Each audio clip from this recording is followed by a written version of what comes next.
Every woman who had ever walked through the doors of Sung Manor left the same way. Quietly, carefully, with their smiles slightly too stiff, and their eyes pointed at the floor.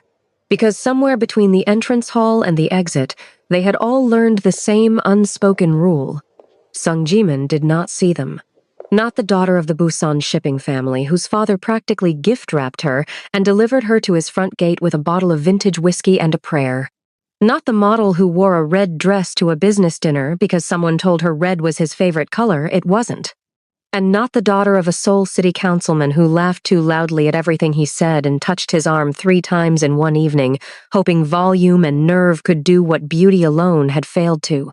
Sung Jimin, 33 years old, owner of the Sung Hotel Empire, and the quiet king of the most feared crime network in Seoul, had never once looked at a woman and felt anything. Not curiosity, not interest, not even the ghost of attraction. His enemies said it was because he had no heart left. His own lieutenants said it was because he had buried it himself, somewhere around the year his mother died and the year his father showed him that loyalty was just a word people used before they betrayed you. Either way, the result was the same. Women entered his orbit and felt the temperature drop. Some thought they could warm him. None of them could. The Sung name commanded silence in every room he entered. Men who ran their own empires straightened in their chairs when his car pulled into a driveway. His bodyguards moved through spaces like the walls understood them. His voice was low, controlled, and almost never raised, because Sung Jimin had learned a long time ago that the quietest men in a room are always the most dangerous. Sung Manor itself reflected everything he had become. Dark wood paneling that had absorbed decades of secrets. Leather chairs worn smooth from the weight of negotiations that never made it into any official record. Crystal decanters of whiskey that sat on polished mahogany tables like silent witnesses. And light, amber, low, golden, that made everything look expensive and everything feel like a warning. The staff knew exactly how to exist in that house. Silently, efficiently, invisibly. And if there was one thing, madam, the head housekeeper, had drilled into every new hire from their first morning briefing, it was this. You do not react in front of Mr. Sung. You do not laugh. You do not flinch. You do not let your feelings travel across your face. Because in Sung Manor, being noticed by the wrong person for the wrong reason was a career-ending mistake, and being noticed by Jimin himself for any reason at all was something none of them knew how to survive. Lila Gilbert had heard the speech. She had nodded at all the right parts. She had kept her face composed during the tour of the estate. She had said, "Yes, ma'am," to Madame O's instructions at exactly the right moments. And she had gone back to the staff quarters that first evening and told herself very clearly that she was here for one reason only: the money. Her mother's hospital bills were not going to pay themselves. Her brother Micah's school fees were not going to disappear. And this job, live-in housekeeping at the most prestigious private estate in the Gangnam district, paid 3 times what any hotel position in the city would offer, which meant Lila Gilbert, 25 years old, with her hair pinned into a low, neat bun and her charcoal gray uniform ironed into sharp creases, was prepared to be exactly what this house required her to be: invisible, efficient, silent. She had not, however, prepared for the moment Sung Jimin made a joke. It was a Tuesday, past midnight, the kind of late that made the entire house feel different, heavier, quieter, like the building itself was holding its breath. Lila had been assigned to serve during a private strategy meeting in the East Wing sitting room. She had been doing exactly what she was trained to do, moving carefully between the sidebar and the long mahogany table, refilling crystal glasses with steady hands, and making herself invisible in the way only people who have practiced it understand. Around the table sat 6 men in dark suits, all of them stone-faced, all of them focused on Jimin at the head of the table. One of his lieutenants had just finished making a very unconvincing excuse for why a particular deal had gone sideways, and the silence that followed it was the kind that made experienced men sweat through expensive shirts. Sung Jimin looked at him for a long moment. Then, In a voice as flat and dry as a winter road, he said something so quietly brutal, so unexpectedly precise, and so darkly, impossibly funny that it cut through every layer of tension in the room like a blade through smoke. It was not a joke meant for laughter. It was the kind of thing dangerous men say when they want everyone in the room to understand exactly how serious they are. But Lila's body did not receive that memo in time. The laugh escaped her before she could catch it. Small, involuntary, barely half a second. But in Sung Manor's private meeting room, at midnight, during a strategy session where a man had just been quietly threatened in front of 6 witnesses, that half-second landed like a grenade. The crystal decanter slipped. Amber whiskey hit the mahogany and spread across the table in a slow, horrifying wave. The Lieutenant Jimin had just threatened, forgot completely about his own problems. Every man at the table went rigid. Behind Jimin, Kang Hyun, his closest bodyguard, the one with the expression that never changed, let one hand drift instinctively toward the inside of his jacket. The second guard raised a single warning finger, as if the gesture could somehow reach backward through time and stop the sound that had already left Lila's mouth. Lila stood with one hand pressed over her lips, and the other still gripping the decanter, the whiskey still dripping off the table's edge, horror flooding through her so completely and so quickly that for a moment she forgot how to form words. She was already imagining the conversation with Madame O. She was already mentally calculating whether she could pack her bag and be out of the house before anyone knocked on her door. She was already thinking about Micah's school fees, her mother's next treatment, and the very short list of options she had outside this job. And then Sung Jimin turned his head, and he looked at her. Not through her. Not past her. At her. He was exactly what the house had made him look like. Early 30s, lean, dressed in a black suit that fit him like it had been sewn onto his body, a white shirt open at the collar, his dark hair brushed back from a face that was almost unreasonably sharp, strong jaw, heavy brows, dark eyes that had the particular quality of making everything they focused on feel both chosen and threatened. He was seated with one elbow on the armrest and his fist resting against his mouth, and when his eyes found Lila's, that fist shifted. His fingers slowly uncurled. The room waited for the verdict. Jimin looked at the whiskey spreading across his table. Then he looked back at Lila, and the corner of his mouth, that controlled, unreadable, never quite smiling mouth, moved. Not into anger. Not into the cold dismissal that every person in that room expected and feared. Into something none of them had seen before. Something quiet and dangerous and entirely new. "You think I'm funny?" he said. His voice was low, unhurried, almost amused. The silence that followed was a different kind of silence than before. Not the silence of fear, though fear was still absolutely present in every other person in the room. This was the silence of something shifting, something cracking open, something that, once broken, would never quite go back together the same way. Lila Gilbert had come to Sung Manor to stay invisible. She had lasted 6 days. And Sung Jimin, the man who had never once in his life noticed any woman the way a man notices a woman he cannot stop thinking about, felt something happen in his chest that he did not have a name for. Something cold moved. And for the first time in 13 years, he let it.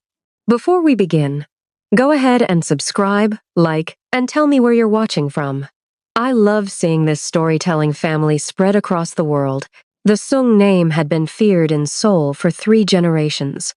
Sung Jimin's grandfather had built the first piece of it with bare hands and borrowed money in the years after the war, when the city was still deciding what it wanted to become, and powerful men were still deciding who would get to shape it. His father had doubled it, then tripled it, and then made the kind of choices that turned a wealthy family into something else entirely, something that didn't appear in any government registry, but that every serious player in the city understood without needing it. Explained. By the time Sung Jimin inherited both the hotel empire and the underworld network at the age of 22, the name was already a full sentence. You didn't need to say anything after it. The Sung hotels were impeccable, 6 properties across Seoul and 2 internationally, each one designed to feel like power made physical.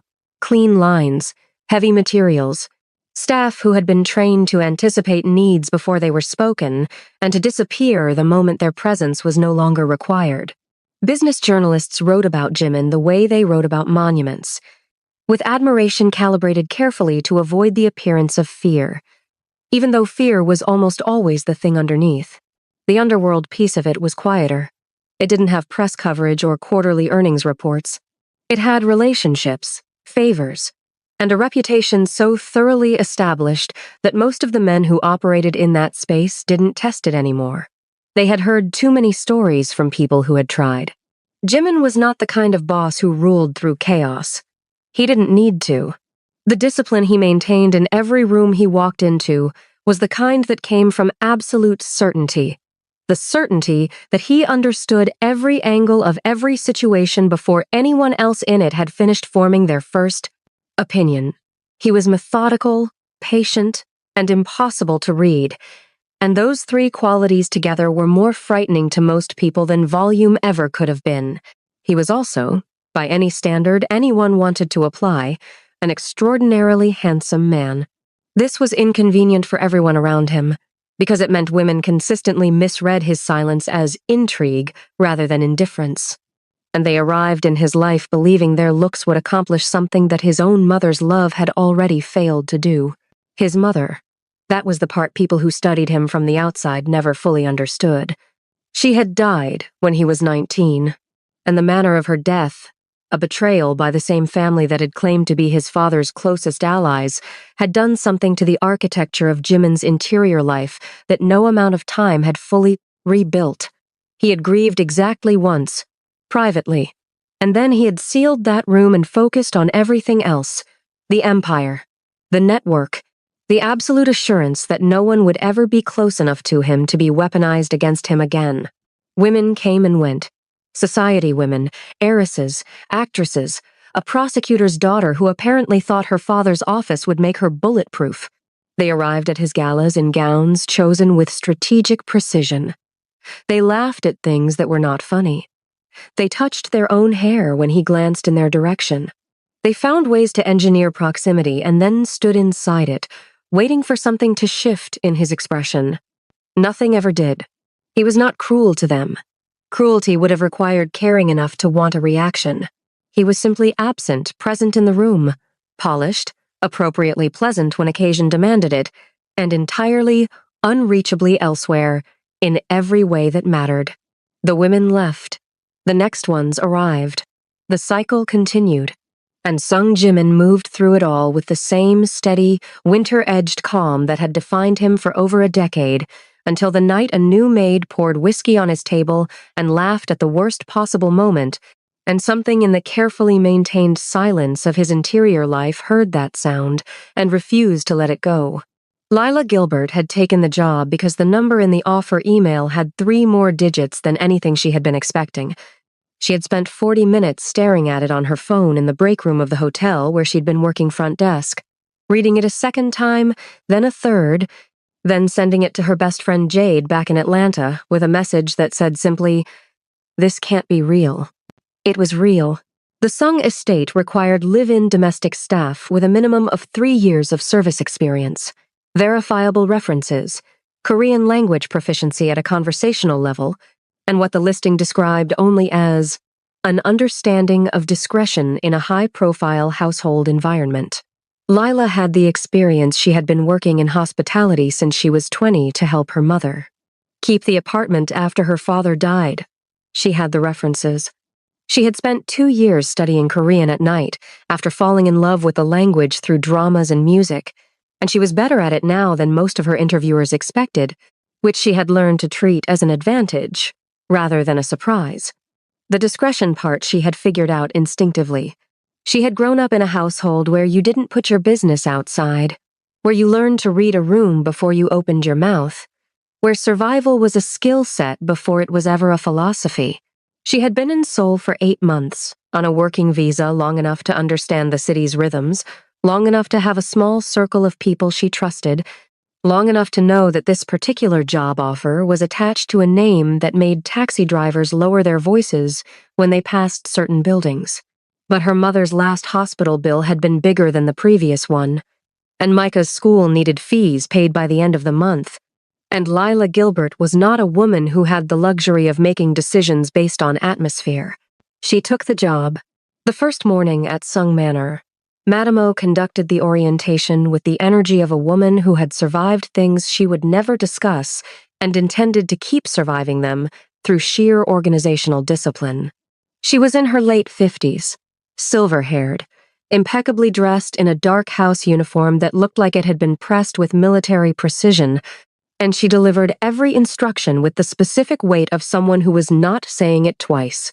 The kitchen, the laundry schedule, the staff quarters, the approved areas of the estate versus the areas that required explicit permission or direct assignment, the behavior standards, voice level, eye contact protocols, the precise etiquette for serving during meetings, and then, last, stated not as a rule, but as a simple transfer of information. Mr. Sung does not engage with staff beyond what is necessary. You will not interpret his silence as a problem, and you will not attempt to fill it. You will do your work, do it well, and you will be invisible when your work is done. Lila nodded. You understand discretion? Madame O asked, studying her. I understand it, Lila said. Something flickered in the older woman's expression. Not warmth, exactly, but a faint recalibration as if she had expected something less direct and was mildly uncertain how to categorize what she'd received instead. She showed Lila to her room without another word. The room was plain and small, and the cleanest space Lila had occupied in 2 years. She put her bag down, looked out the narrow window at the immaculate rear garden, and reminded herself for the 4th time that day what she was here for. The money, her mother, Micah, that was all. She was here for 6 months, maximum. She would be professional. She would be invisible. She would not let the atmosphere of this place, the old money and the armed guards, and the low-light rooms that smelled like cedar and something older and more serious, she would not let any of it distract her from the specific, practical reason she had come. She lasted 6 days before she accidentally destroyed that entire plan with a laugh she couldn't stop. The first 5 days had actually gone well. She had learned the rhythms of the house quickly, which corridors were in regular use, which staff members were worth watching as a guide to unspoken rules, which rooms required extra care and which could be handled efficiently. The estate was large but logical, and Lila had always been good at reading environments. She did her work cleanly and without drama. She was, by every measure, invisible. On day 6, she was assigned to the East Wing sitting room for a late service during a private meeting. Madame O had given the briefing with her usual economy of words. Fill the decanter when it fell below halfway. Clear glasses discreetly when they were finished. Do not speak unless spoken to, and under no circumstances react to anything said in the room. This last instruction had been stated 3 separate times in 3 slightly different ways, which told Lila more than the instruction itself. She dressed carefully that evening. Uniform pressed, hair tight in its low bun, pearl stud earrings small enough to be invisible, present enough to remind herself that she was still a person underneath the gray and white. She went in at 10:50 and positioned herself at the sidebar the way she had been shown. Still, quiet, available, functionally non-existent. The men at the table were the kind of men who existed in expensive suits and created weather systems when they were unhappy. She recognized the energy without knowing the names. She had worked in hospitality long enough to understand the specific body language of men who were accustomed to deference the way they took up space without announcing it, the way they waited to see how a room would arrange itself around them before they said anything that mattered. Sung Jimin was at the head of the table. She had seen him once before, briefly, on her 2nd day, across the length of the main corridor. He had been walking toward the east entrance with 2 men flanking him and a phone to his ear, and she had been walking in the opposite direction carrying fresh linens, and their paths had not technically crossed. She had registered him the way you registered anything that changed the temperature of an environment quickly, instinctively, and with the specific mental note that said, stay out of the way of that. Up close, in the amber light of the sitting room, he was different. He was sharper, somehow. Everything about him was controlled in a way that made the word controlled feel inadequate, like calling the ocean wet. He sat at the head of the table in a black suit and white shirt with the top button open, one arm on the armrest, his attention on the man speaking across from him with the focused, unhurried quality of someone who had already made his decision and was simply allowing the formality of explanation to complete itself. The man speaking was making an excuse. This was clear from the structure of his sentences and from the specific way the other 5 men at the table had all found neutral points on the wall to look at, the way people do when they don't want to be associated with a situation that is about to end badly. Lila refilled the decanter. She cleared a glass. She moved back to the sidebar.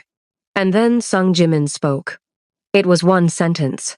It was flat, dry, and almost offhand, the kind of observation that landed differently in a room like this one because the man saying it had the actual power to follow through on everything underneath it. It was the verbal equivalent of someone setting down a weapon and saying, I won't need this.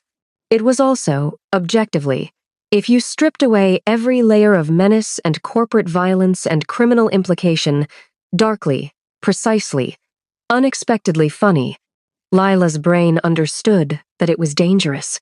Lila's body disagreed. The laugh came out before she could decide not to let it. Half a second. A single, involuntary exhale of genuine amusement that she converted into a cough approximately 1 beat too late. The decanter slipped. She caught it, but not before a solid pour of whiskey had hit the crystal tumbler sideways and splashed across the polished table in an amber wave that spread toward the nearest stack of documents and kept moving. The room went perfectly, completely silent. Lila's hand froze over the spill. Her other hand was over her mouth.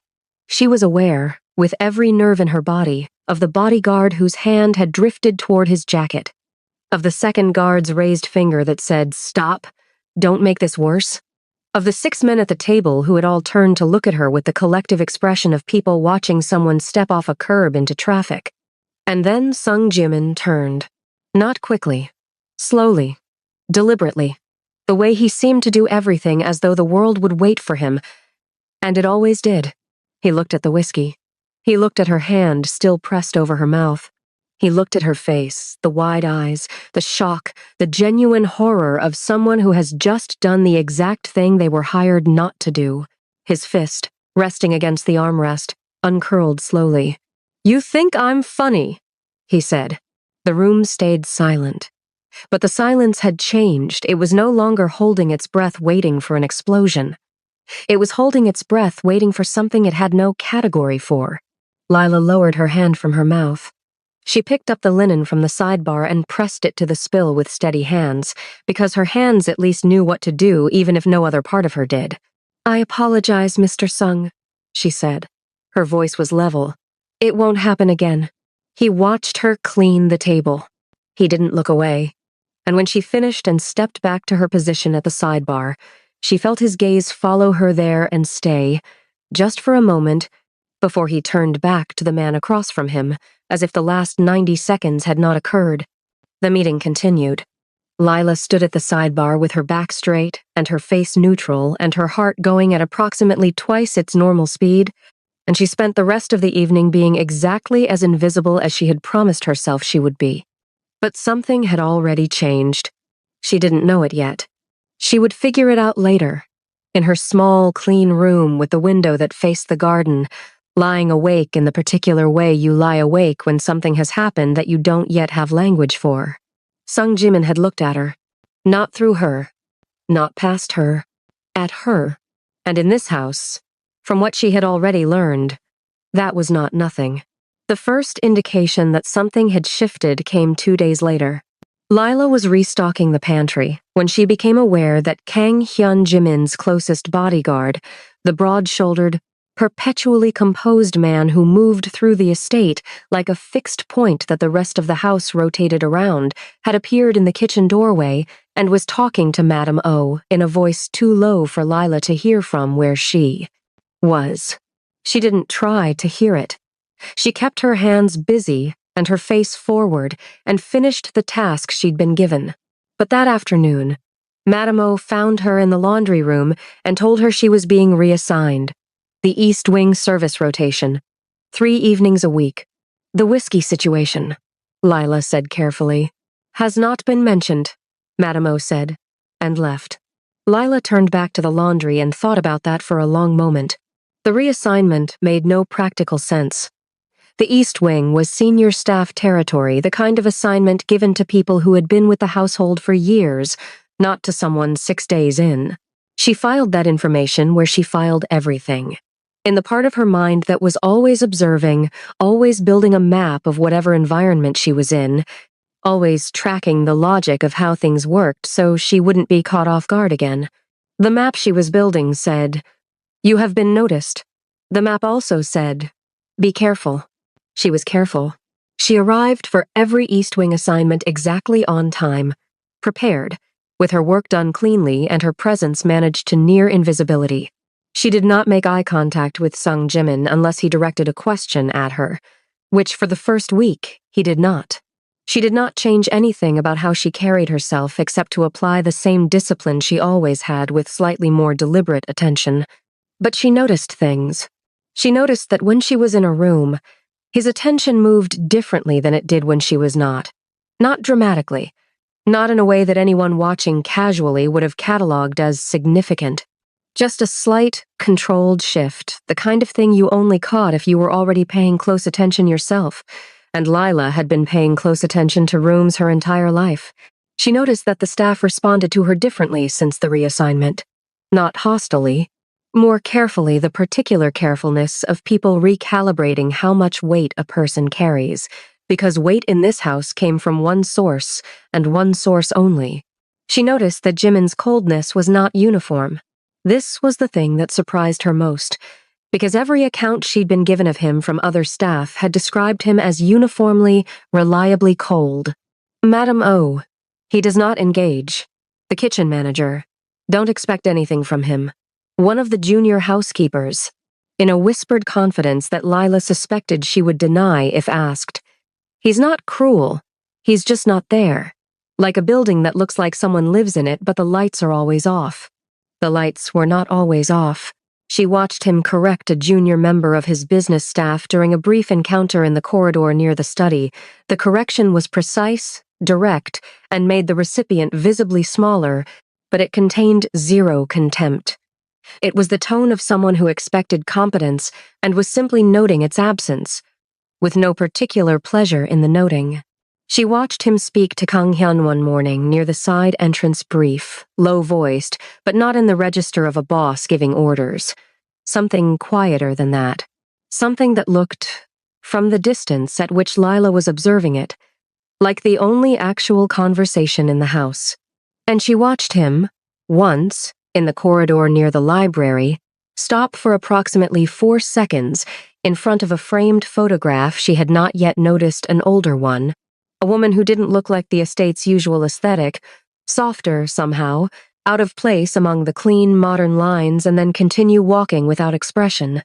But his hand, for those 4 seconds, had been at his side with the fingers slightly open. Lila filed that too. She was not developing feelings. She was building a map.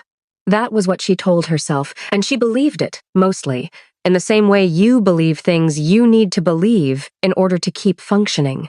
The truth was that Sung Jimin was more complicated than his reputation, and she was finding complicated things consistently more interesting than simple ones, which had always been her specific problem.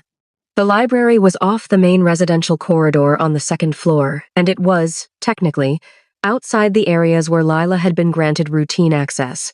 She had been cleaning the guest bathroom 2 doors down from it when she'd heard what she'd assumed was a member of senior staff, and when she'd gone to check whether the room needed service before she finished the floor, she'd found it empty, the cleaning clearly current, and a wall of books that reached ceiling height and curved around a reading alcove with a leather chair and a side lamp already on. She should have left. She told herself she would leave in 5 minutes. She had been working 14-hour days.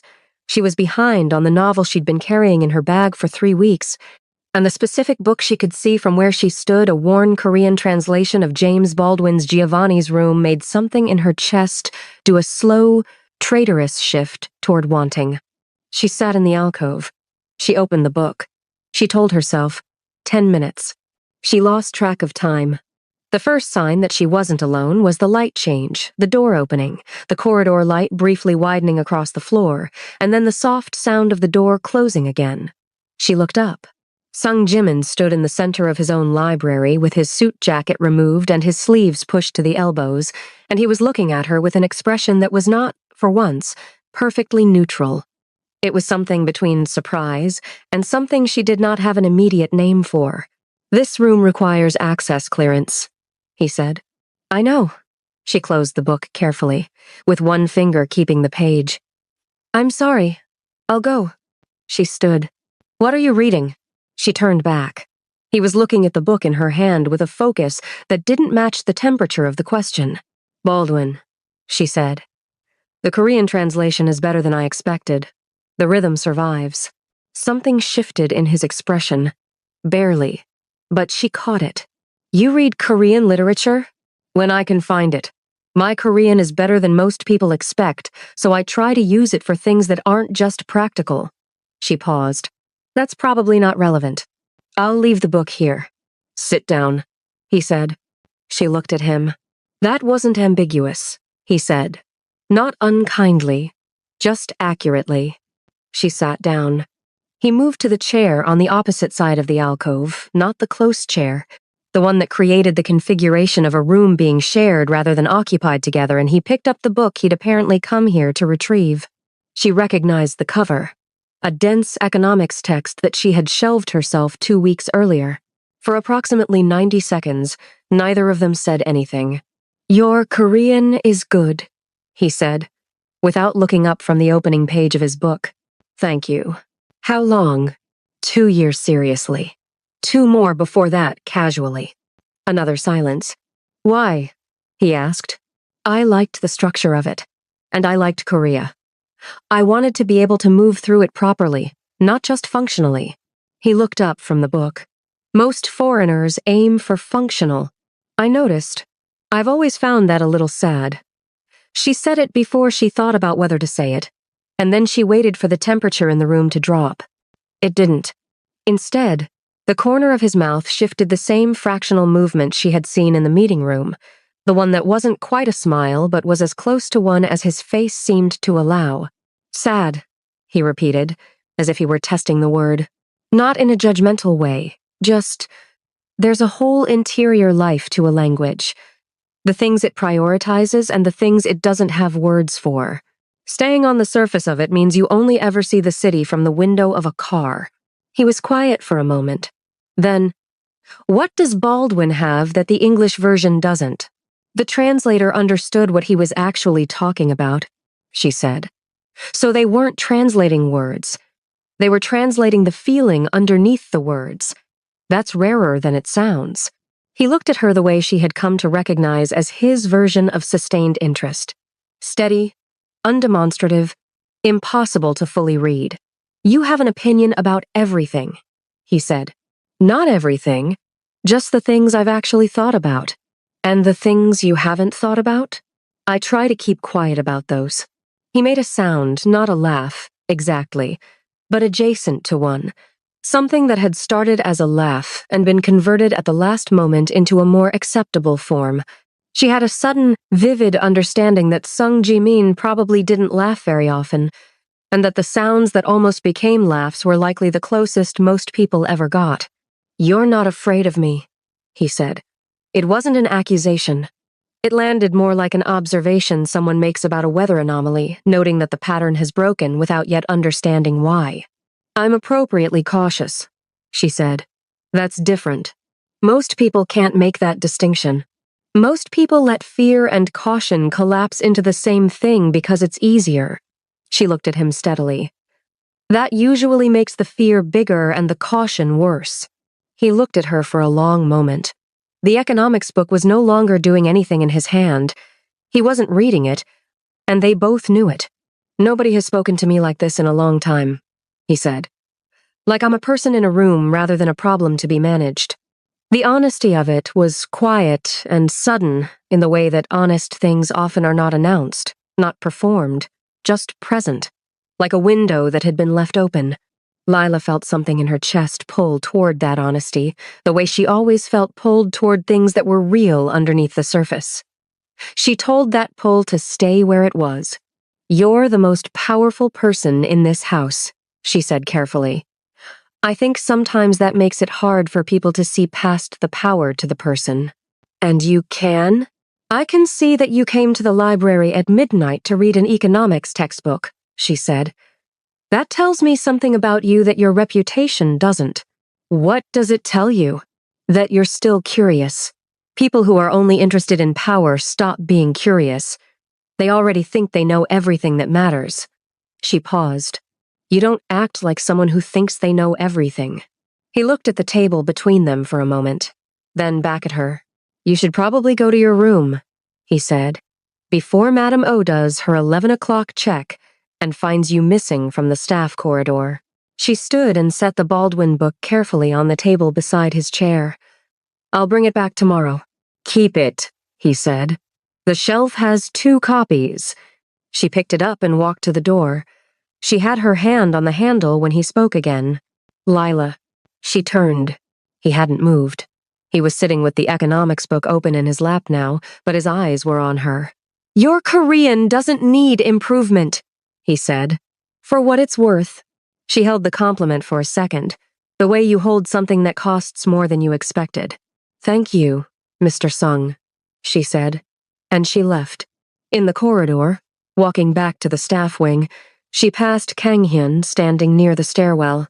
He looked at her, then at the book in her hand, then back at her, with an expression she would later come to read as, "I see you, I know exactly what is happening here, and you should be very careful." She went to her room. She lay awake for a long time, not thinking about Sung Jimin or telling herself she wasn't, which was not quite the same thing. By the 3rd week, the house knew. Not everything. Not the library, not the specific quality of the conversation that had happened in it, or the way Jimin had said her name when she was already at the door. The house knew only what the house could observe. That Sung Jimin had, on 4 separate occasions, walked through or paused in a space that Lila was currently occupying. That Kang-hyun had, quietly and without explanation, started appearing in her general vicinity more often than her job description warranted. That Director Bae, the estate manager, had twice asked Madame O for Lila's schedule in a way that Madame O had mentioned, flatly and without further comment, to Lila herself. The staff talked because staff always talked. Because in a house where silence was the operating mode, any deviation from silence was interesting. One of the junior housekeepers, a 20-year-old named Somi who was constitutionally incapable of not sharing information, had told Lila at breakfast that 2 of the kitchen staff were having a debate about whether the boss's interest was actual or just observation. Another girl had apparently suggested that foreign staff were always observed more closely during their first month for security reasons, which Somi had dismissed with the confidence of someone who had worked at the estate for 2 years and felt certain she understood it better than any security protocol. "He doesn't look at people," Somi said, with the weight of hard-won knowledge. "He looks at you. There's a difference." "Somi," Lila said, without looking up from her tea. "I'm just telling you what everyone else is saying. Everyone else should focus on their work. Everyone else is focused on their work. This is what it looks like when we're focused." Somi refilled her own tea with the cheerful efficiency of someone who genuinely enjoyed mornings. "Madame O is going to talk to you today, by the way. I heard her telling Director Bae she was going to have a professional conversation with the new international staff member." Lila set down her cup. "What kind of professional conversation?" she asked. Somi gave her a look that said, "The kind that uses professional as a way to mean something else." Madame O found her after lunch in the corridor near the East Wing linen closet. She did not use the word professional. She did not use any words with obvious edge to them. She spoke, as she did everything, with the specific precision of someone who was communicating more than the literal content of her sentences. "This household functions on clarity," Madame O said. "Everyone in it has a defined role. Roles are how the house stays safe." She paused, with the weight of the pause doing most of the actual work. "Safety in this house means knowing what you are and what you are not." "I understand," Lila said. "I believe you understand," Madame O said. "I want to be certain you also apply." She walked away. Lila stood in the corridor for a moment and absorbed the specific texture of what had just happened. It was not hostile. It was not a threat. It was, she thought, possibly the most efficient delivery of, "Be careful. This is not a game that she had ever received in her life." She thought about applying it. She thought about the library, and the Baldwin book, and the way he'd said keep it, and the way the sentence had felt like something larger than its words. She thought about her mother's hospital bills, Micah's school fees, the number in the offer email. She thought about all of that. And then Kang Hyun appeared at the far end of the corridor and nodded once in her direction, not a greeting exactly, more an acknowledgement, the kind that said, "I see you. You are currently accounted for. Carry on." And Lila had the specific, deeply inconvenient realization that she was not as invisible in this house as she had originally planned to be. And then, on a Thursday afternoon, Seo Yura arrived. The car was a black Mercedes with private plates that Kang Hyun clocked from the security monitor before it had even reached the gate. He said something low to the man beside him and made a call that lasted 30 seconds and involved no words that Lila, collecting fresh linens from the supply room nearby, was able to actually hear. But the energy in the house changed in the particular way. It only changed for external arrivals. And by the time the front door opened, Lila had been redirected from the east corridor to the garden supply task with a smooth efficiency that suggested the redirection was deliberate.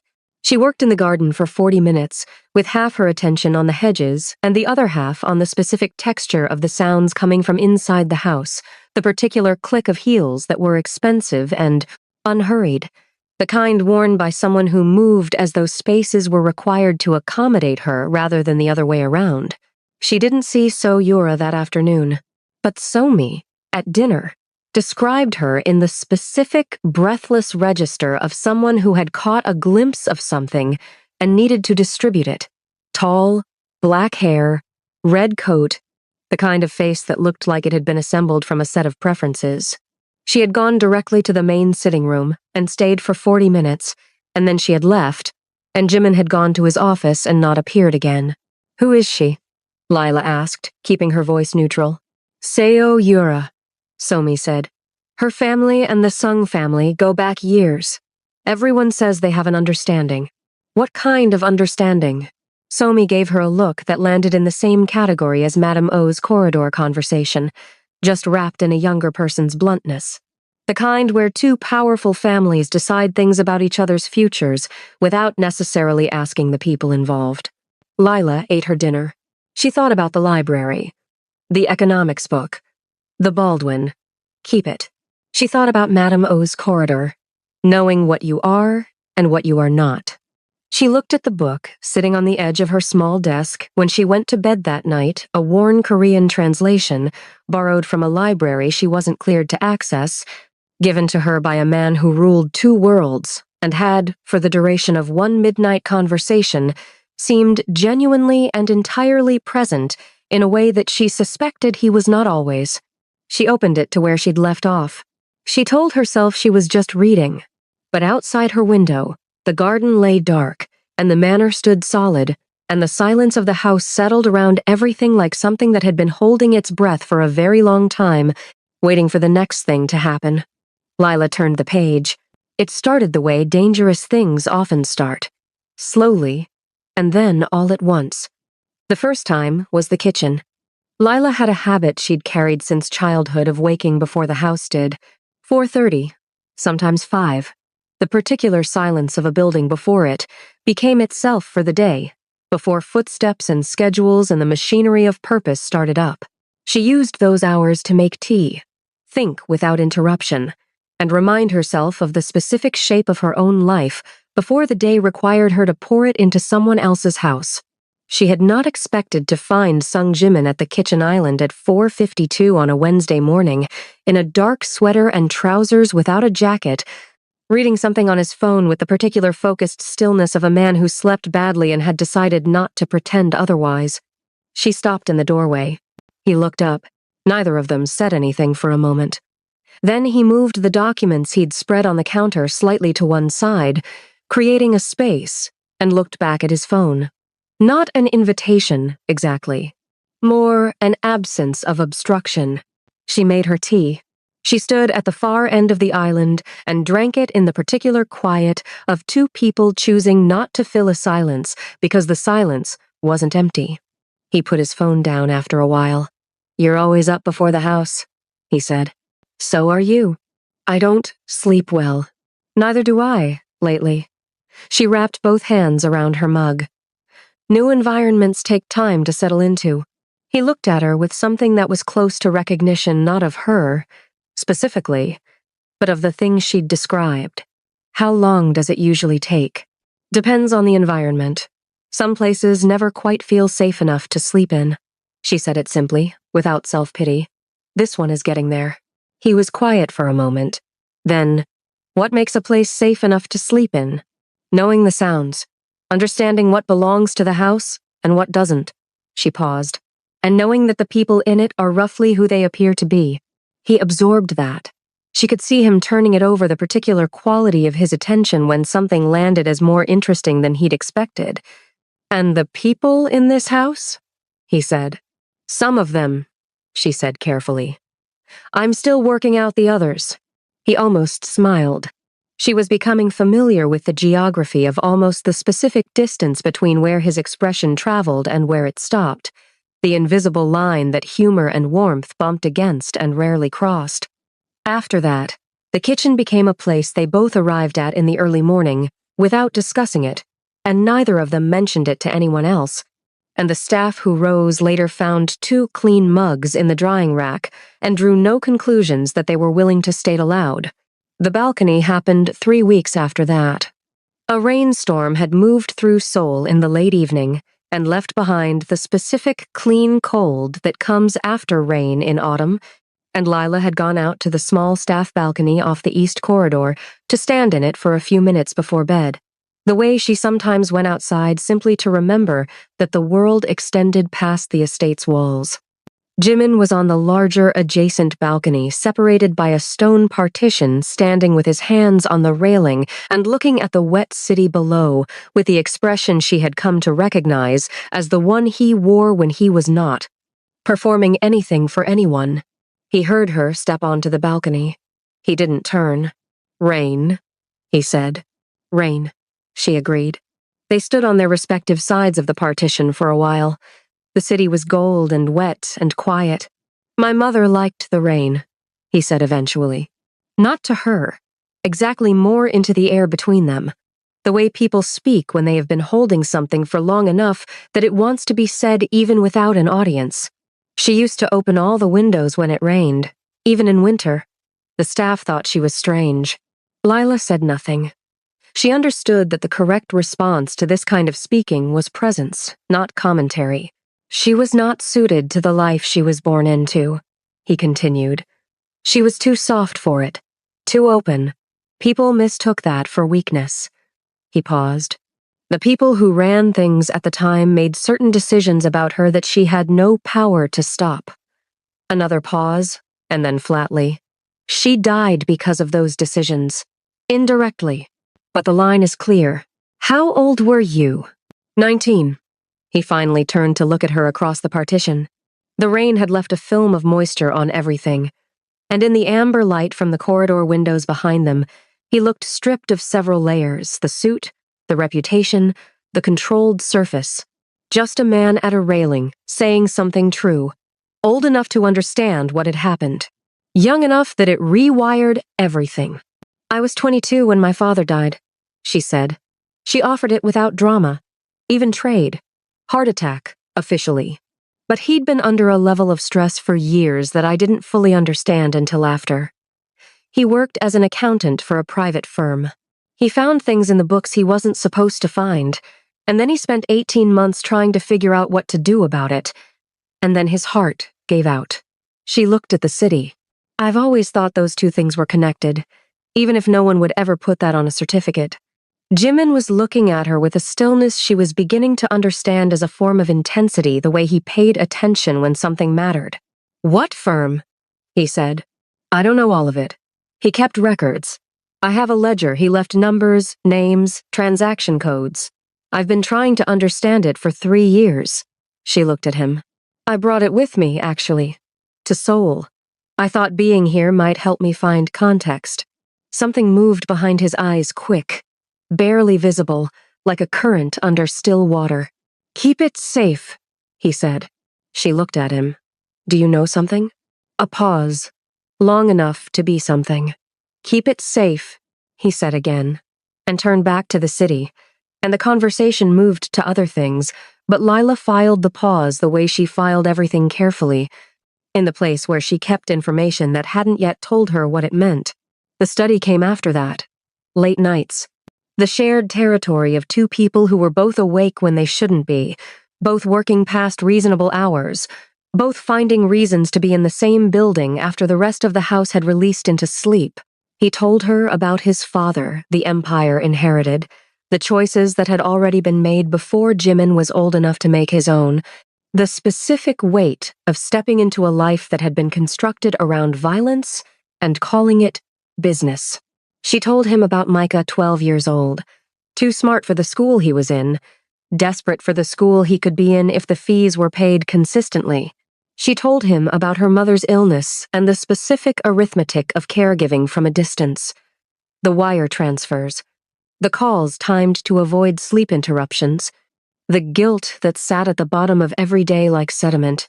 He listened to all of it the way he listened to things that mattered, completely, without interruption, without the particular distance that most powerful people maintained between themselves and the real details of other people's lives. You came here for them, he said one night. Not for yourself. I'm here for myself too, she said. I want things. I have plans. The money makes those possible. What plans? Finish my business degree. Open something of my own eventually. Something that doesn't depend on being in someone else's house. You have a degree? 2 years toward one. I had to stop. She said it without resentment, just fact, the way she handled most things that had been hard. I'll finish it. You will, he said. Not a question. Not encouragement, exactly. Certainty. She looked at him across the study, at the man who owned half of Seoul and had apparently decided to have absolute faith in her plans, and felt the pull in her chest do something it had been doing with increasing frequency, which was refuse to be filed and managed and kept in its correct category. She filed it anyway. She was running out of room, but she filed it. The morning Lila found her room searched. She knew before she opened the door. The specific displacement of things, the angle of her bag, the position of the small stack of books on her desk was slight enough that someone moving quickly and trying to be undetected would have thought they'd managed it. But Lila had grown up in shared housing where you learned to track your own things with precision because the alternative was losing them, and she noticed the 2-centimeter shift in the ledger's position among her belongings the moment she crossed the threshold. She stood in the center of her room for a long moment. Then she checked everything. Methodically. Carefully. The way she did. Everything. The ledger was still there, which meant either they hadn't found what they were looking for or they hadn't been looking for the ledger specifically. Her documents were in order. Nothing was missing. Someone had been looking for something. She sat on the edge of her bed and thought about who in this house would search her room and what they thought was in it and who was directing them to look. She thought about So Yura's black Mercedes, the 40-minute visit, Somi's voice, an understanding. She was still thinking about it when Kang Hyun knocked on her door at 7:15, which was not a time when Kang Hyun had ever knocked on her door. There's been an allegation made, he said. His face was the kind of professionally neutral that was being very precisely maintained. You're asked to come to the main sitting room. She came. The main sitting room contained Madam O, Director Bay, two of the junior housekeeping staff, and a woman from the estate's administrative team who was holding a small tablet with the particular grip of someone who has been given a task they are uncomfortable with. The allegation was jewelry. A specific necklace, a family piece, missing from the locked drawer in the guest suite that Lila had cleaned 2 weeks prior as part of a rotation.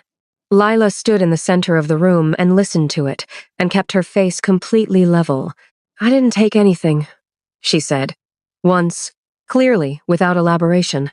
"We understand this is uncomfortable," the administrative woman said, in the tone of someone who did not understand it at all, and was simply using the word to smooth the surface of a difficult conversation. "Search my room," Lila said. "Now, with me present." Director Bay looked at Madam O. Madam O looked at Lila with an expression that had shifted from its usual professional distance into something that was harder to read, something watchful and calculating in a different register than before. "That won't be necessary," said a voice from the doorway. The room turned. Sung Jimin stood in the frame of the door with his jacket on and his phone in his hand, and the particular quality of his stillness was the kind that preceded the specific rearrangement of a situation. "The necklace is in the main safe," he said. "It was moved there 6 days ago. I authorized the transfer." He looked at the administrative woman with a flatness that made her visibly recalibrate her posture. "The record will show that. Check it, and then apologize to my staff." The silence that followed was the kind that rooms never fully recover from. His eyes moved to Lila for a fraction of a second, not long, not obvious, but deliberate in the way his eyes were always deliberate. Then back to Director Bay. "My staff," he said again, quietly, the repetition of the phrase landing like a second anchor. The apology came. Stiff, brief, insufficient, and completely beside the point. Lila accepted it with a nod, and left the room with her back straight and her face calm, and her mind running at the speed it ran when it was building maps as fast as it could. Someone had made the allegation knowing it was false. Someone had searched her room. Both of those things pointed in the same direction. Outside the house, orchestrated by someone who wanted her removed or frightened, with the help of someone inside who could move through the estate's systems without triggering Jimin's own people. She went to the east corridor and stood by the window and waited. Kang Hyun appeared beside her within 2 minutes. "My room was searched," she said, without turning. "I know," he said. "Is he aware?" "He's aware of more than he said to you." A pause. "He's going to want to talk to you tonight." She brought the ledger. She'd been carrying it everywhere since she found her room disturbed, tucked inside the inner pocket of the bag she never left in her room. And when she came to the study that night, she set it on the table between them, without preamble, and without waiting to see if the moment was right. "My father's records," she said. "Everything he documented before he died." Jimin picked it up carefully. He opened it to the first page, then the second, then moved through it with the specific, accelerating focus of someone who understood what they were looking at. He was silent for a long time. "These transaction codes," he said finally. "Where did he get access to these accounts?" "He worked for a private financial firm for 8 years. I don't know the firm's full structure. The letterhead was in Korean. I've been trying to trace it." "You don't need to trace it." He set the ledger down. His voice had gone to the particular flatness that she now recognized as the sound of him processing something significant. "I recognize 3 of these account identifiers. They belong to the CO family's secondary financial network." He looked at her. "Your father found evidence of illegal capital movement through those accounts. The kind of evidence that would have been worth a great deal to specific people. And worth nothing to him," she said. "He didn't know what to do with it." "No. He knew exactly what he had. He just didn't have anyone to take it to safely." He paused. "There are also 2 account codes here I don't recognize, which means part of this network is something I haven't seen before." She looked at him across the table. "Someone in this house searched my room," she said. "Someone knew I had this." "Yes. Which means someone here is connected to the Seo family." "Yes. And that person told So Yura about me. About you and me. She said it plainly, because they were past the stage where plainness about this particular thing required courage. That's why the jewelry allegation happened. Not to catch me, to destabilize me, to give her a reason to have me removed. Yes. He was looking at her with an expression she had not seen from him before, not quite the usual controlled focus, but something rawer underneath it, closer to the surface. Lila, I'm not leaving, she said. I know. He said it immediately. Not a concession. A certainty. I don't want you to leave. A pause. And then something that cost him visibly. I need you to understand what it means that I'm saying that.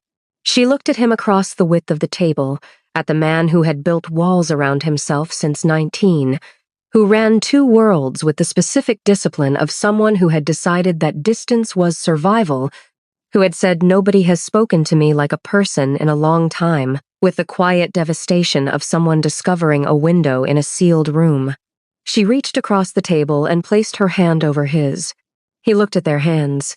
His fingers shifted slowly, and then turned, and then closed around hers with the careful, deliberate pressure of someone handling something they didn't want to break. I know what it means, she said. He held her hand like it was the most serious thing he'd done in years. And for him, she suspected, it was. He ran the trap over the following week with the cold precision of someone who had been taught this particular method by a man he'd loved and later lost. He gathered his inner circle, Kang Hyun, Madam Oh, Director Bae, and two senior network lieutenants, and he fed each of them a different false piece of information. Different, discreet, traceable, to Kang Hyun. That he was moving Lila to a secured apartment in Mapo. To Madam Oh, that he was transferring a significant sum to a holding account in Japan. To Director Bae, that he was planning to meet with the head of a rival hotel group at the Lotte on Friday evening. To the first lieutenant, that he was canceling a specific shipment arrangement on the south route. To the second, that he was expanding operations into a new district in the east. He told Lila about the trap at 4:50 in the morning, over tea, in the kitchen that had become their hour. She listened without interrupting. How will you know which piece was moved? She asked. The Seo family will act on it, he said. They always do. Yura's father does not sit on information, he uses it immediately. Because using it is how he demonstrates that he has it. He looked at his cup. One of those 5 pieces will trigger a move within 3 days. The move will tell me who gave it to them. She looked at him. What will you do when you know? He was quiet for a moment. Handle it. Jimin. He looked up. She had started using his name without the honorific 2 weeks ago, and each time she did, it still arrived in him like something that needed to be adjusted to, something that the room around him had to accommodate. What do you need from me? She said. Stay in the house. Don't go anywhere alone. Don't let Director Bae's people direct you anywhere. He paused. And trust me. I trust you, she said. Simply. The way she said true things. 3 days later, on a Thursday afternoon, men from the Seo network arrived at the Lotte Hotel and secured a private dining room for a meeting that would never take place because Sung Jimin had not scheduled any meeting there and never intended to. He received the report from his surveillance contact at 3:14 p.m. At 3:15, he texted Kang Hyun, "It's Bae." The reply came in 10 seconds. "I'll bring him in." Lila was in the east corridor when it happened. She heard the specific quality of the sound, not raised voices, not violence, just the controlled, inevitable sound of something that had been suspected becoming confirmed, and she waited in the corridor until Kang Hyun passed her and nodded once. Jimin came to the study at 10 that night. He looked like someone who had absorbed a significant impact and was refusing to show the extent of the damage. She said nothing when he sat down. She set tea on the table between them. She sat across from him and let the silence be what it needed to be. He was with me for 12 years, Jimin said eventually. After my mother died, he kept the estate running. He used to bring me food when I worked through the night. He looked at the table. He was the closest thing to a consistent presence in my life for a decade. Did he say why? They had his son. A debt that had been building for years. He thought if he gave them small things, They would leave the boy alone. He was quiet. I would have helped him. If he had come to me, I would have cleared the debt, secured the boy, handled it. He didn't come to me. Because he was afraid of you, she said. Because everyone is afraid of me. Not everyone, she said. He looked at her.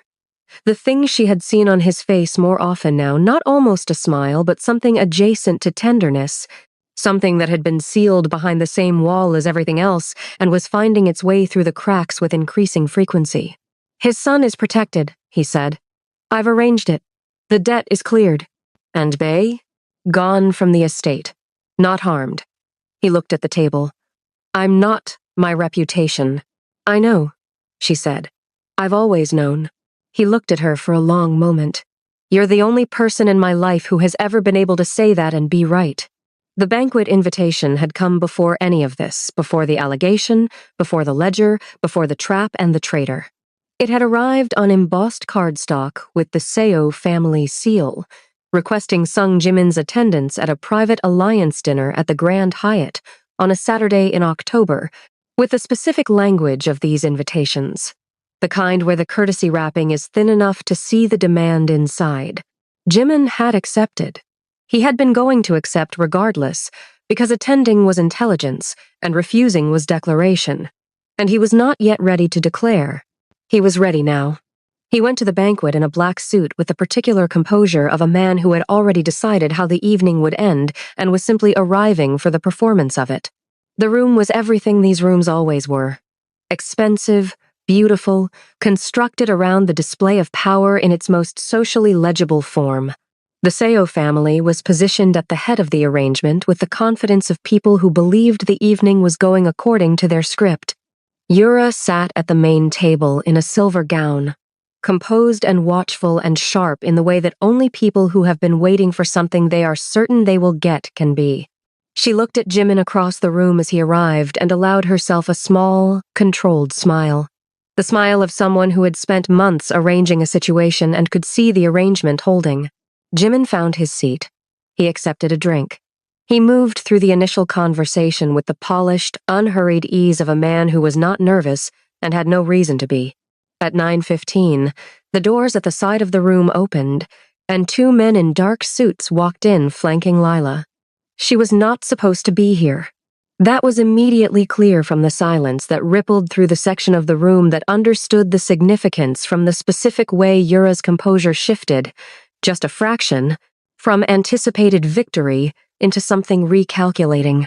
Lila was dressed simply. She was carrying herself the way she carried herself everywhere, straight, composed, with the particular quality of presence that came from being entirely clear about who you were and entirely unintimidated by the room's assessment of it. The Seo family's head of security stood and made a declaration, audible to the relevant section of the room, that a member of the Sung household staff had been found in possession of documents stolen from the Seo family's private financial records. The accusation landed in the room like a flat stone dropped into still water. Jimin set down his glass. He stood slowly, with the specific patience of a man who had already been waiting for exactly this. Mr. Seo, he said, in the carrying, quiet voice that made rooms understand they needed to listen.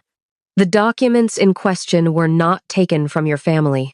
They were compiled by a man who worked for your family's subsidiary firm for 8 years before the stress of what he found in your records contributed to his death. He reached into his jacket and removed a folded document. I have the originals. The room was very quiet. I also have, he continued, with the same unhurried pace, the documentation trail that connects 3 members of your financial network to accounts that were reported closed in 2019 and have continued operating under different codes since. Your former accountant documented this before he died. His daughter brought his records to Seoul to understand them. She brought them, specifically, to my house. He looked across the room at Yura, who had gone the specific color of someone whose certainty has been removed from under them. Where your network subsequently attempted to retrieve them, and failing that, attempted to have her removed through false accusation. He paused. Twice. The silence extended. Seo Yura rose from her seat. "This is theater," she said. Her voice was controlled, but the control was being exerted visibly. "You're performing for a woman who works in your kitchen." "She works in my house," Jimin said. "And everything that is mine, I protect." He walked across the room. The crowd adjusted around him the way crowds always adjusted around Sung Jimin instinctively, like a current. He stopped in front of Lila and looked at the two men flanking her with an expression that required no words. They stepped back. He took her hand. It was not a dramatic gesture. It was simple, quiet, deliberate, the gesture of someone performing a definition rather than a declaration. Her hand in his, fingers intertwined, in a room full of people who were recalibrating their understanding of the situation in real time. She looked at him. Her expression was steady, and there was something in her eyes that was not surprise, as if she had, on some level, understood that this was where the map had always been leading. "Anyone who has a problem with this woman," Jimin said to the room, "has a problem with me. I think we all understand what that means." He looked at Seo Mansu Yura's father, seated at the head of the table with the hollowed expression of a man watching years of strategic arrangement dissolve in a single evening. "You have 72 hours to make arrangements," Jimin said. "After that, the documents go to 3 journalists simultaneously and to the Financial Crimes Division. I think you'll find the timeline sufficient." He walked out with Lila's hand in his, and the room behind them was very, very quiet. In the weeks that followed, the house changed. Not in ways that were immediately visible to someone walking through it for the first time. The dark wood paneling was still there. The amber light, the polished mahogany, and the crystal decanters. The garden, immaculate and silent, through the windows of every eastern room. But the energy of it was different. Madame O smiled. Once, at Lila in the corridor near the linen closet, a brief, small, deliberate smile that lasted approximately 1 second and then disappeared back behind her usual professional composure, but which Lila absorbed and kept carefully. Kang Hyun had taken to stopping in the kitchen during the early morning hours, not for any specific purpose, but in the way of someone who wanted to be in a space that felt like something. He drank tea and didn't say much, and neither did they, and it was the most companionable silence Lila had experienced in a long time. Somi had, against all reasonable expectation, kept a secret. Lila did not know how long it would hold, but she was grateful. Lila's mother's next treatment was paid for. Micah's school fees were settled for the year. Lila had not accepted either of these things easily, and the conversation about them had been the one conversation that had required the most navigation, not because Jimin handled it poorly, but because the specific texture of allowing yourself to be helped when you have spent years being only the helper was something that required her to sit with her own discomfort for a while before she could let it settle. "You're not losing anything by accepting it," he said, during that conversation. "I know that rationally," she said, "but not in practice. Not yet. I'm working on the gap." She looked at him. "I'll get there." "You will," he said, again with that certainty. The same certainty he'd had about her degree, about her plans, about everything she had told him she intended to do.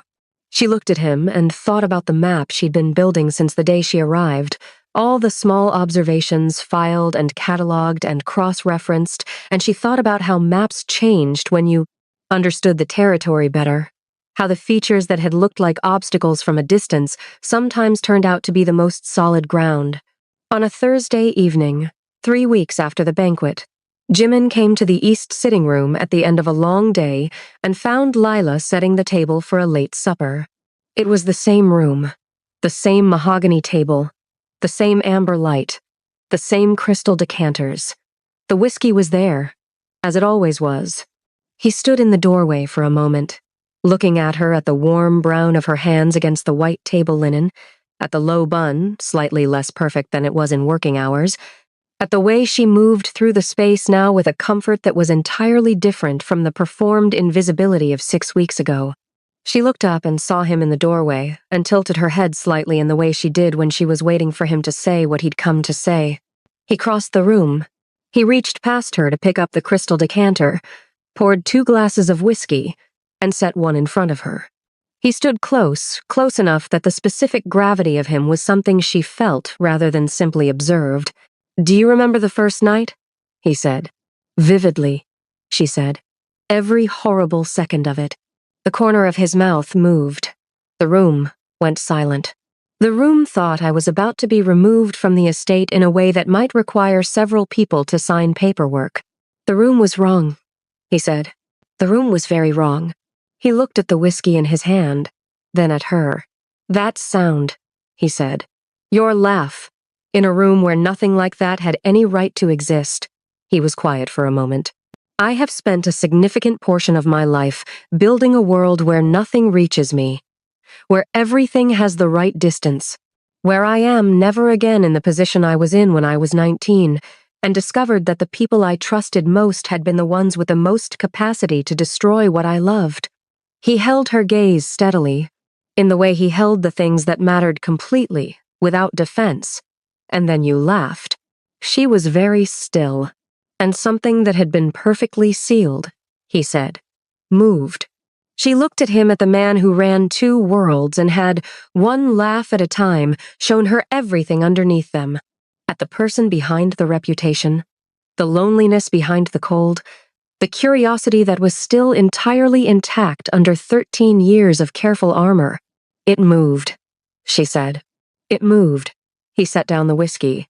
He took her hand, the same gesture as the banquet, simple, deliberate, unhurried. I did not know what to do with that. And now? He looked at their joined hands, and for the first time since she had known him, the almost smile completed itself. Not large, not performed, just real. A small, rare, genuine thing, like a light coming on in a room that had been dark for a very long time. "Now," he said, "I know exactly what to do with it." The amber light held them.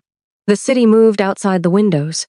The house was quiet in the way that houses are quiet when the people inside them have finally settled into each other. And in the east sitting room of Sung Manor, in front of the same whiskey table where a crystal decanter had once slipped from the hands of a woman who was only supposed to be invisible, Sung Jimin pulled Lila Gilbert close. And for the first time in his life, the silence around him felt like something that belonged to him. Not because it was empty, because it was full.